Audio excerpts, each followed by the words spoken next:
for this day to come. And it's I promise you that what you're about to experience is going to change your life. It's going to change how you move through this world, how you view the world, and possibly change the way you view yourself and others around you. I'm very excited to introduce to you our director from Sanca Central Eastern Cape, Ms. Lokatura Mabika. Please give her a warm welcome.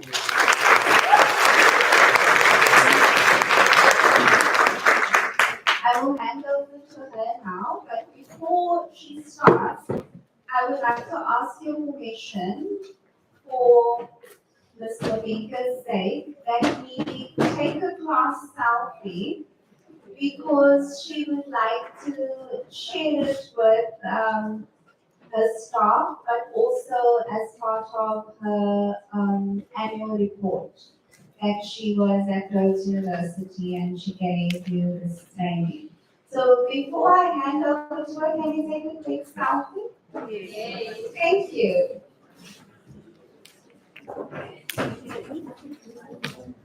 Smile, everybody.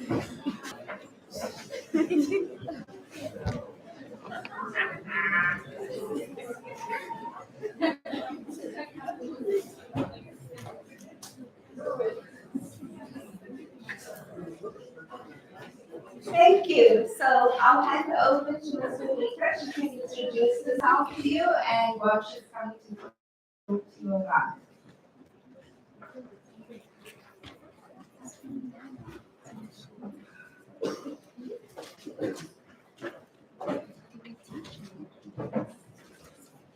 Morning, everyone. Morning. I prefer using this mic because I have a problem of talking with my hands. So if I will be holding a mask, it's going to disrupt me. My name is Noktula Mabiga, as Prof already introduced me. I feel very, very privileged to stand here in front of you guys. I'm a director at Sanca Central Eastern Cape. I'm originally from KZN, Durban. That's where I come from. Just a brief background about myself. I've been working as a qualified social worker for mention. Started working with diversion programs in prisons, inmates, etc. And then later on, I decided to move into substance abuse because what I learned while I was working with Kulisa is that almost every case that I had to work with, there was always an element of substance abuse. So I wanted to know more about substances, and that attracted me now to start looking into working with Sanca because I wanted to get into understanding and learning more about what is it about substance abuse that causes all of these people who are arrested for these criminal activities to have one thing in common, which is substances that they are using. So what I'm going to do today, guys, I will be sharing with you a little bit of my knowledge or the knowledge that I have when it comes to substance use disorder. Most of the time, we look at substance as something that is a choice, something that people who are addicted to substances, we judge them as people who don't have a willpower. But today, we're going to learn a little bit more of how now we look at substance use as a disorder instead of an issue of willpower. So I'm going to start with looking at a few terms and definitions that I've selected from a handout that I shared with you guys.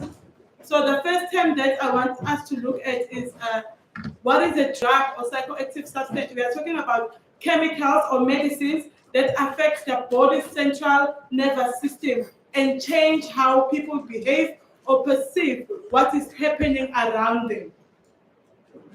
Second definition is What is substance use disorder? It is a general term used to describe a range of problems associated with substance use. So meaning, if I'm using alcohol, for example, and there are no problems related to it, then it cannot be a disorder.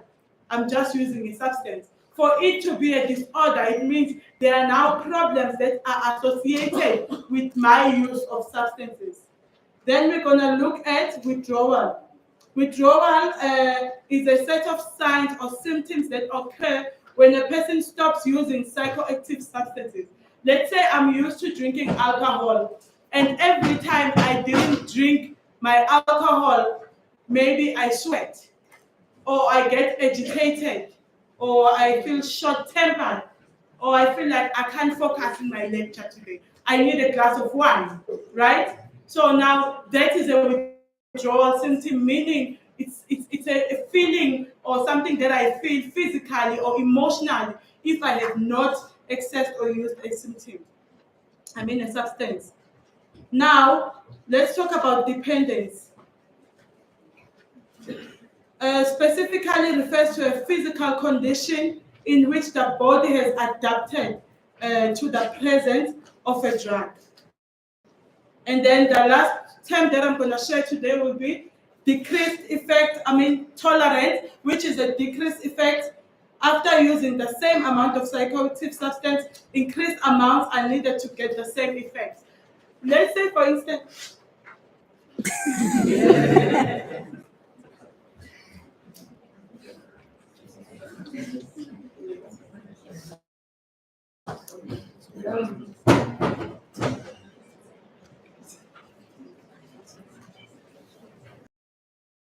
Thank you.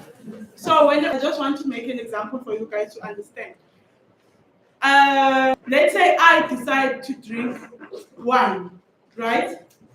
The first glass of wine will really excite me. It will give me a mood, a lifetime experience, right? Because I've never drank wine before. But for me to experience the same mood as I use or drink more of my wine, it might be in a period where first time I just drank 1 or 2 glasses, but at a later stage, now I feel like I need to drink the whole bottle. I'm chasing the same feeling that I got when I first drank 1 glass of wine. Then maybe after 2 or 3 years of experience drinking, now I need to drink 2 bottles of wine, mixed. There's those nice drinks that you guys mix and put umbrellas, etc. Right? So now I'm mixing in different things in order to still get the same feeling that I used to get with just 1 glass of wine. So meaning my body has now learned to tolerate the amount of wine that I'm drinking, and 1 glass does not work anymore.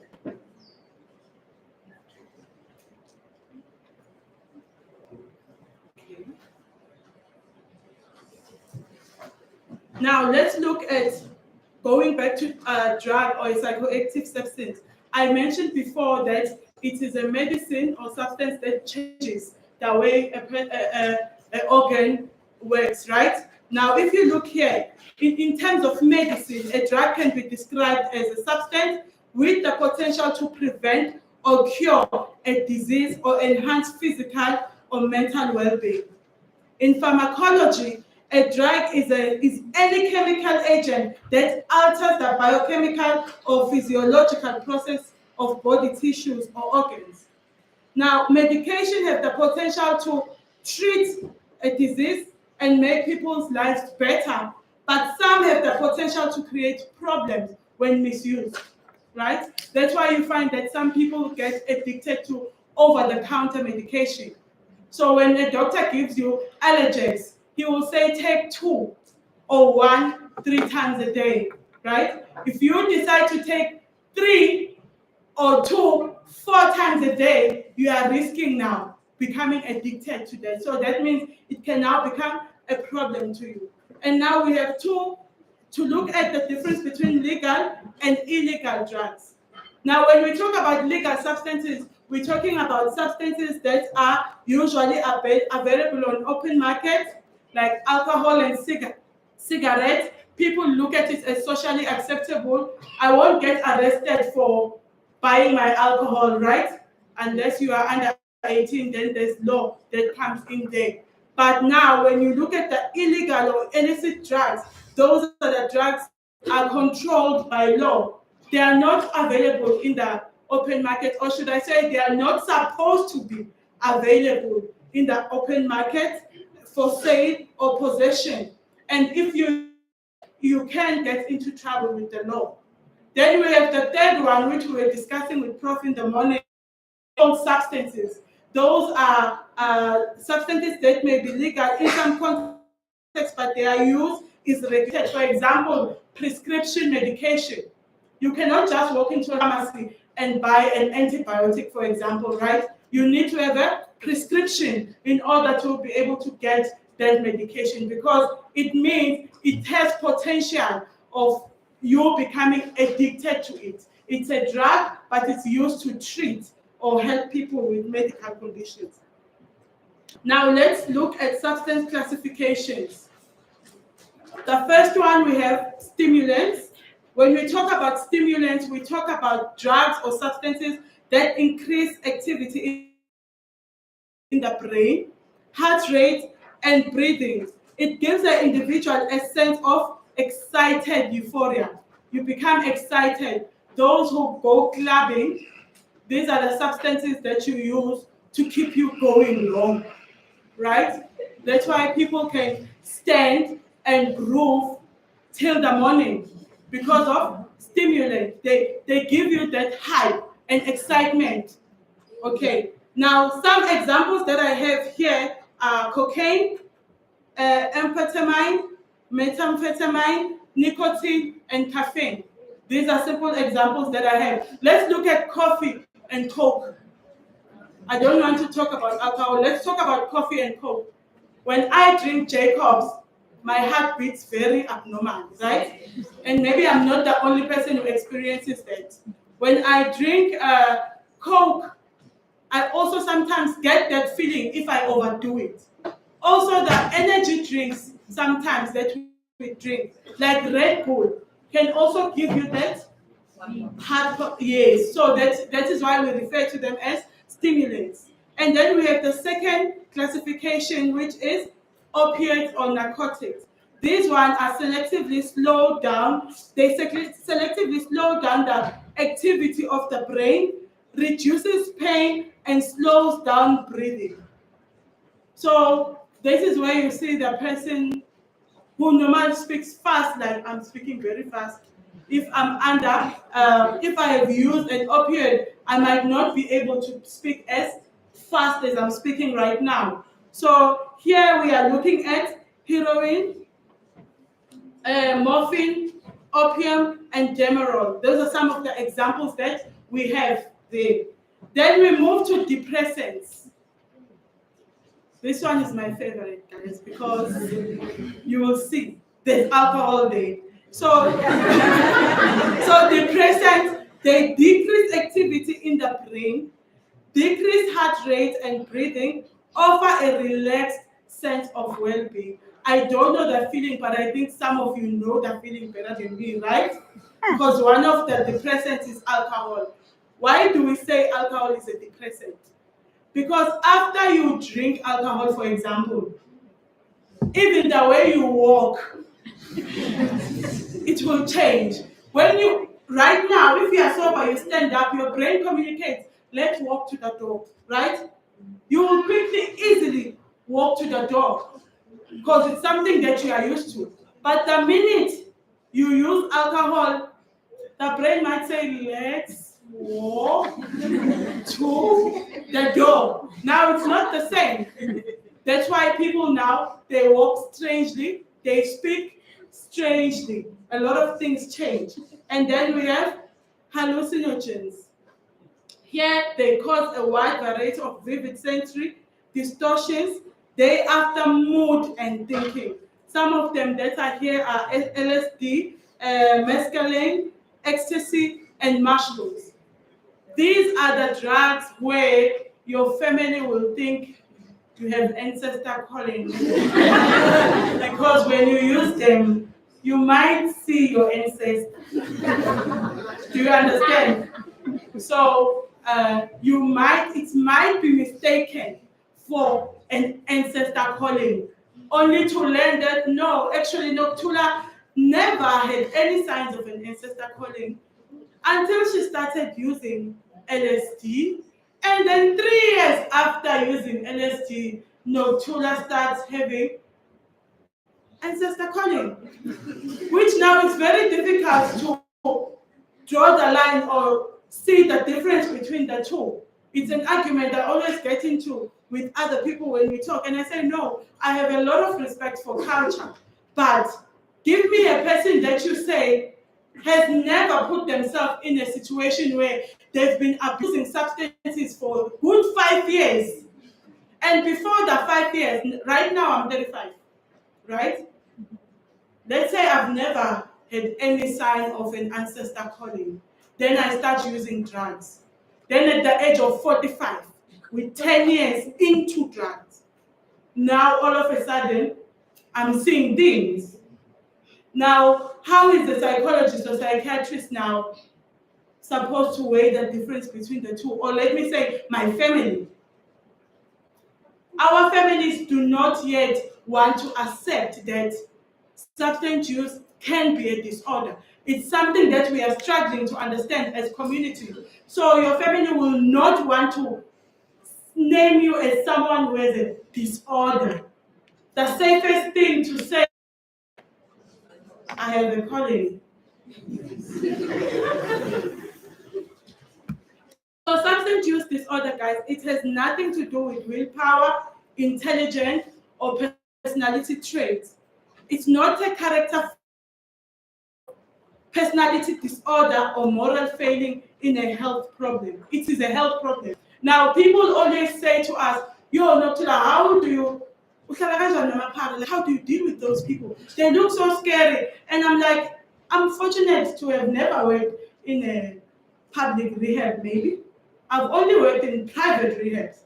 And there you see everyone, a medical doctor, an engineer, a lecturer, I'm not referring to prof. Everyone, you see the most intelligent people that you can come across. People that sometimes when I sit with them, I feel a little bit intimidated because I'm looking at this person, you listen to them talking, and then you see that substance disorder is not about poverty or being dumb or because you don't have the willpower in life.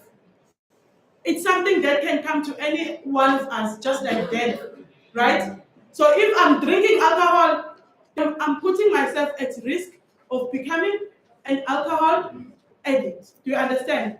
So whether I'm rich or poor, I'm well educated or didn't finish school, I'm a thief, or it doesn't have anything to do with that.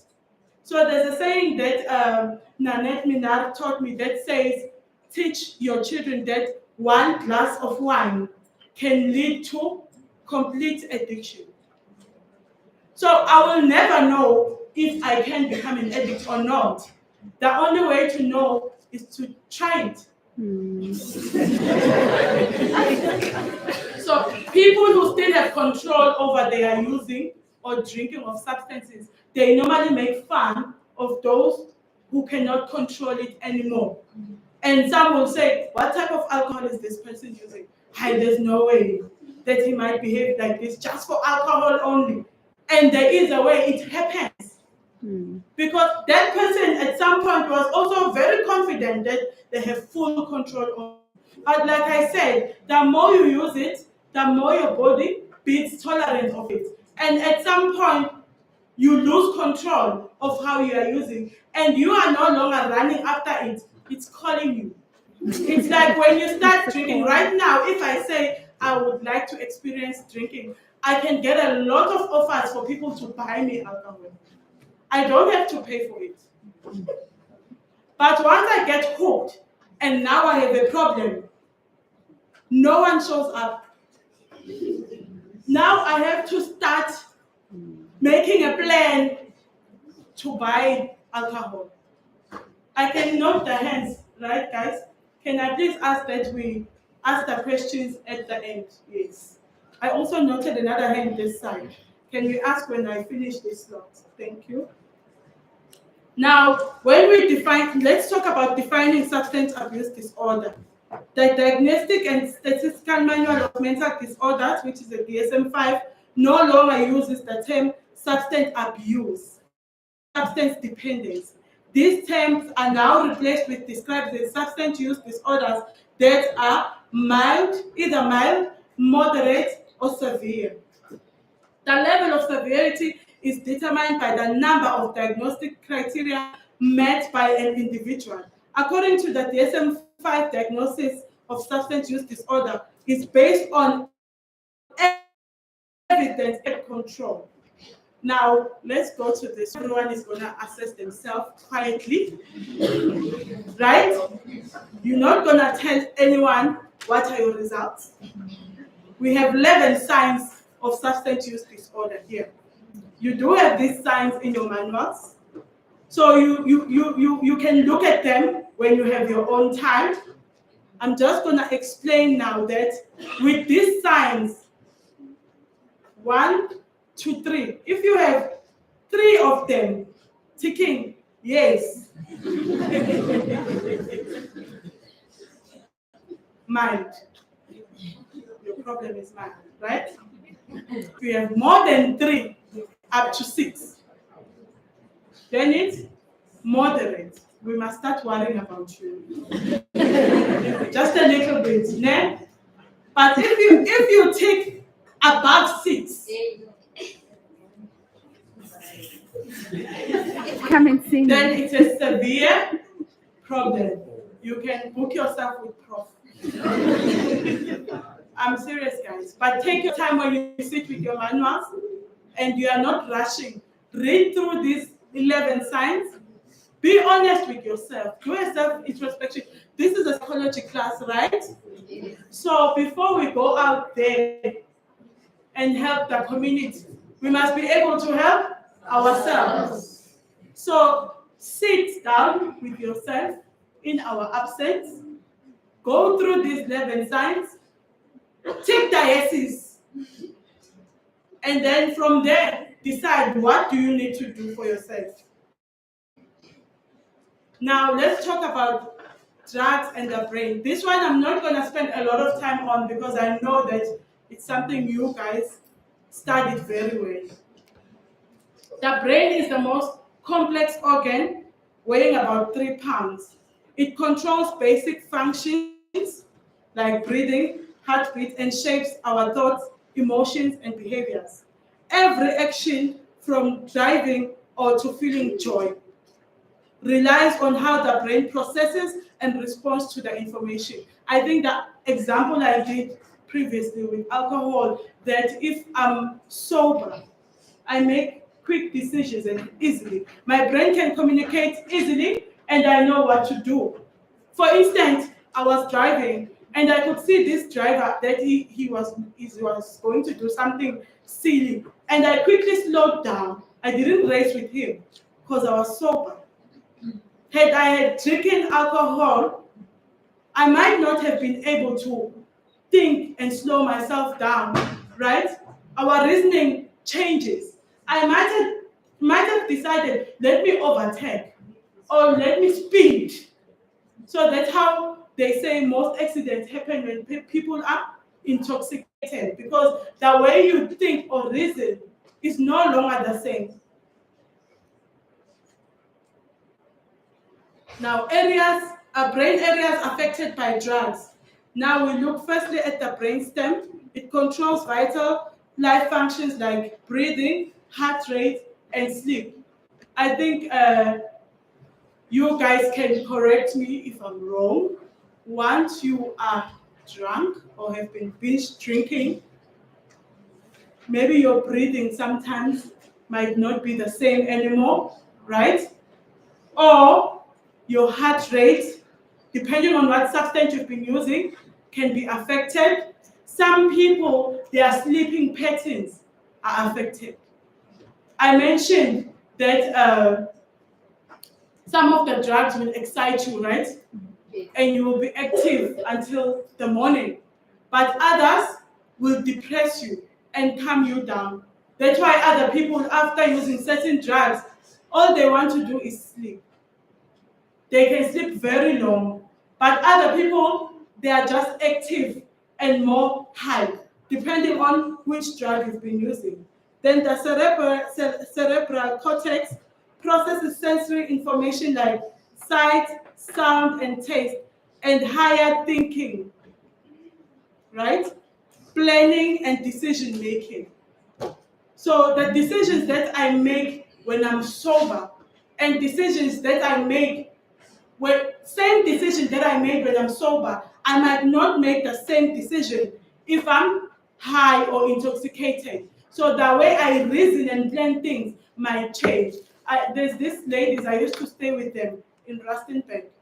So I always laughed at them when they said, hey, we're going to buy alcohol and what we're gonna drink. We're not going anywhere, we promise. Just lock the main gate, we're gonna drink here. And I'll be like, but guys, it's not safe. They'll be like, no, we're not gonna leave. We're planning to drink and then we're gonna sleep. I'm like, okay, sharp. Then they start drinking and smoking and all of that. Then towards midnight, they're like, hi, open the door. Open the gate. It's boring here. We want to go out and meet with others. Now, this person was very sure that they didn't want to go out, right? But now, they're not even worried about their safety anymore. They just want to go out and find the fun where it is. Now, the third one is the limbic system, which is our reward circuit. It governs pleasure and emotion, drives us to repeat enjoyable behaviors like eating or sleeping, drug hijacking the system, leading to mood changes and compulsive use. Disrupt normal communication between these regions, altering decision making, motivation, and emotions. Okay, the brain is made of billions of neurons that communicate through electrical and chemical signals. It's a chemical that messengers that carry signals between neurons. Then we have receptors, which are located on receiving neurons. They receive signals like a key fitting into a lock. Then we have transporters. They recycle neurotransmitters by pulling them back into sending neuron ending the signal. This precise communication system is what the drug interferes with.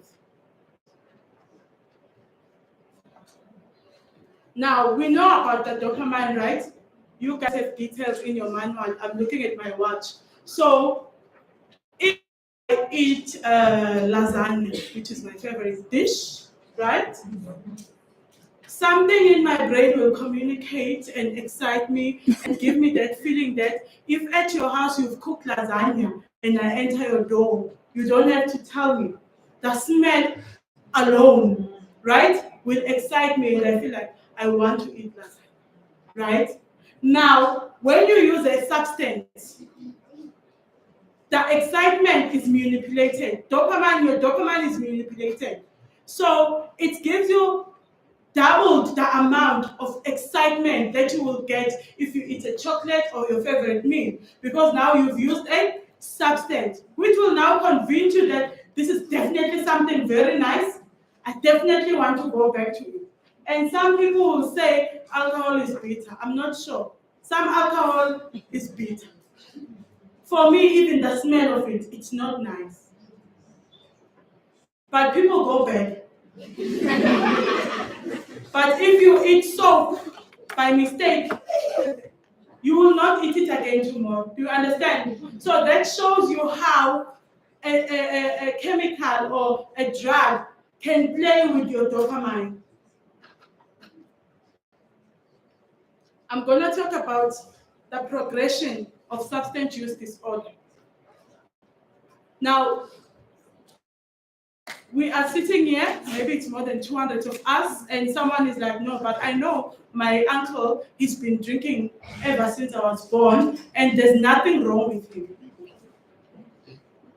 But then there's this neighbor who's only been drinking for 1 year, and has completely lost control of it. That's because we are not the same. So you can, like I said with you guys, I will never know if I'm going to be an addict or not until I gamble and start drinking. Now let's look at the progression of use. It starts as an experimental or recreational use. That's the first stage. There's no severity. You use it in social settings, with friends, consuming small amounts. You are curious because your peers are doing it, you also want to do it, or you are bored, or some people are like, hi Goshen, she's turning 21, it's such a special event, it's a party, or it's Christmas. There's no effect to it. You can still decide tomorrow that no guys, I don't want to drink, I'm not drinking, I'll see it next year, December. It has not taken any control over you. When you wake up in the morning, you don't have any cravings, there's nothing there, no effects. The second one is circumstantial or occasional use. Now, this one happens when there is motivation or desirable effect as a way of coping with something circumstantial. Some people will say, I feel very depressed. I just lost a family member. I need to forget the pain. Then they will drink or use. Some people will say, okay, guys, we are planning a baby shower, which I never understand. And then we're gonna buy a lot of alcohol because now we are celebrating, right? So now, in this stage, this is where, as young people, we create the opportunities to drink. We will plan that we're gonna celebrate each other's birthdays. Prof, when is your birthday? The group gets up, we collaborate money, we buy booze, we go somewhere, we drink. Now we are creating opportunities, right? On my birthday, we drink. On her birthday, we drink. On public holidays, we drink. Parties, we drink. Now here, you go with friends to weddings of people you've never heard of. Just because there's an opportunity for you to drink, you will find yourself attending a wedding of someone that you do not know completely. So this is a stage where now you get a little bit excited now about this, using the substance, and your social activities, they might start shifting a little bit. Maybe you are someone who likes soccer, playing sports, spending time with your family. Maybe you had friends who go to church every day. Now these friends are not now fitting into this, what you are doing, and now you're gonna have to start changing the people that you hang out with, because these ones now won't fit into this lifestyle that you've started now. You will spend less and less time in sports or with your family. Things that excite you now are from far from the normal activities that you are known for. Then there's regular use. Here, a person is often motivated by a need to get regular relief from an ongoing problem, such as anxiety or depression, or to maintain a desired level of performance. I think I said it earlier, that now you feel like I can't even focus in class. I need one class. Just one, then I'll be fine. And then we have compulsive use. Most dangerous and severe. High dosage is needed daily. These are the people that use every day now. They get into trouble, you miss your lectures, you are failing, you are fighting with your family, you are in trouble with the law, now you are lying a lot, saying a prof said there's an event happening at Rhodes and your family is in KZN and your grandmother has never been to university before. She does not understand. Now all of a sudden she must pay 3,000 rand because there's something happening at school. Like you start creating things that are non-existent so that you maintain what you are doing. This is where we also start to see problems, right? It's a chronic stage. We start to see problems with your mental health. You forget. I will be holding my phone like this, then I will look for it. And find that my phone is with me, in my hand or in my pocket. But now there's a lot of problems that come into play when it comes to this. Okay, I'm going to this. I'm gonna stop here for today. So guys, this is just a brief of what I wanted to share with you today. The handouts that I share with you will give you more details on everything that I've shared right now with you. This is normally a session that will take us 3 to 4 days to train on, but we only had 40 minutes. So I know that I summarized a lot of things, and when you go through your manuals, you will actually realize that I really compressed and summarized. I try to highlight the most important things. I hope that you guys took something from me today. I was telling Prof that I studied at UNISA. I never got an opportunity to stay in a class or be in a lecture hall. So it's a very humbling and exciting experience for me to be here today. Thank you very much.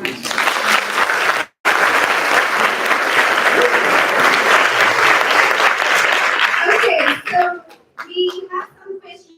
Before you ask your questions, you will have that Dr. Rakesh speaking about the manual. So I've already uploaded it on Audio Connected, and some of your test questions are coming from. I will also upload this presentation. Your test questions are coming from there as well. But remember, tomorrow morning she's finishing off the most important part of the lectures being finished off tomorrow morning at 7:45. So you have to be here for that. And your practicals start today and Wednesday, and then obviously the Thursday will be with as well. Are there any questions?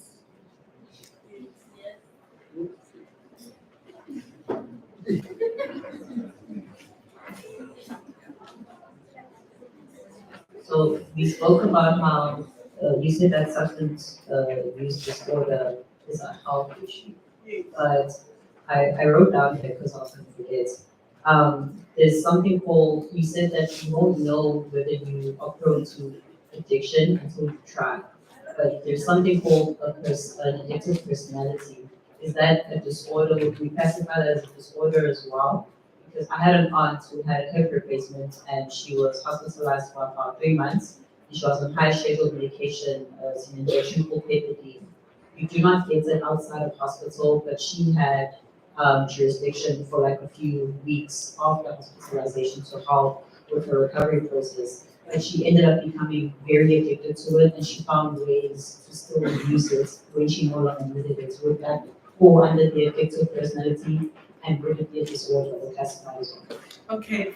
There's a part that I didn't talk about here, but I believe it's in your manuals. It talks about factors that contribute to whether I can become addicted or not. It talks about one, the environment that I'm in can contribute to me becoming addicted because people are doing it every day, it's socially acceptable, I also do it. The most important one that I'm going to talk to you now, I think it's related to that, is genetics, genes. Just like asthma or any other mental disorder, if there's someone in the history of your family who's had it, it means the future generation is at a very high risk of having it, right? In the history of my family, personally, there is a lot of addiction problems when it comes to alcohol. That's why I'm very scared to try it because it's in my genes. When we do something, me and my siblings, we get very excited about it.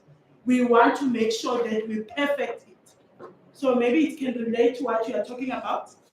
And if a person like me now, with this personality that even Coke or a certain food excites me, now think if I try alcohol. Because it's something that is already in my genes. So that is something you must also think about, guys. That if you drink and now you find yourself with substance use disorder, you are putting your future children at risk because they will have your gene, right? Yes. Any other questions? Sorry.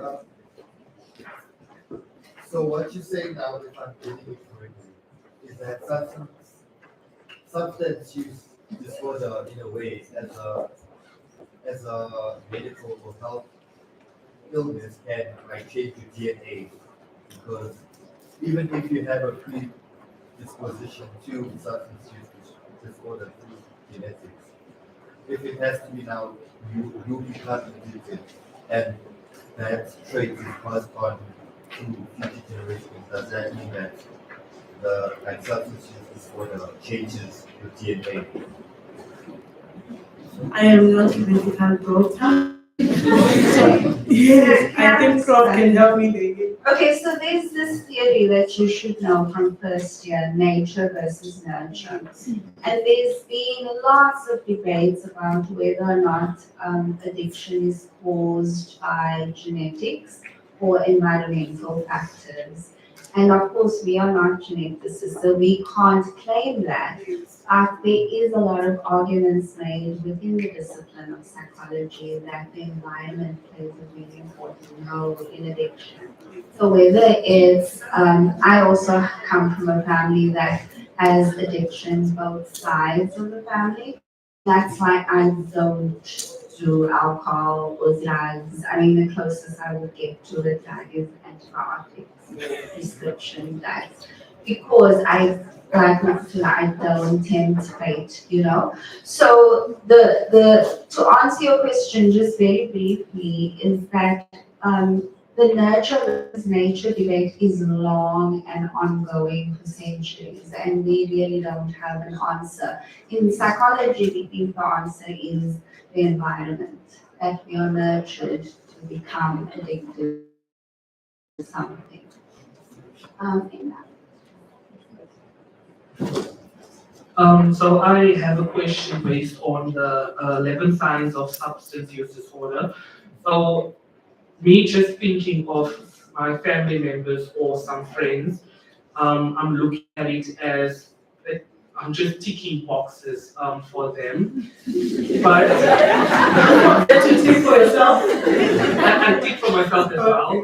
But the question goes to if they still function in their workplaces or if they function and in an academic setting, for instance, and for instance get good marks as well, would that still be classified as a disorder if it doesn't take away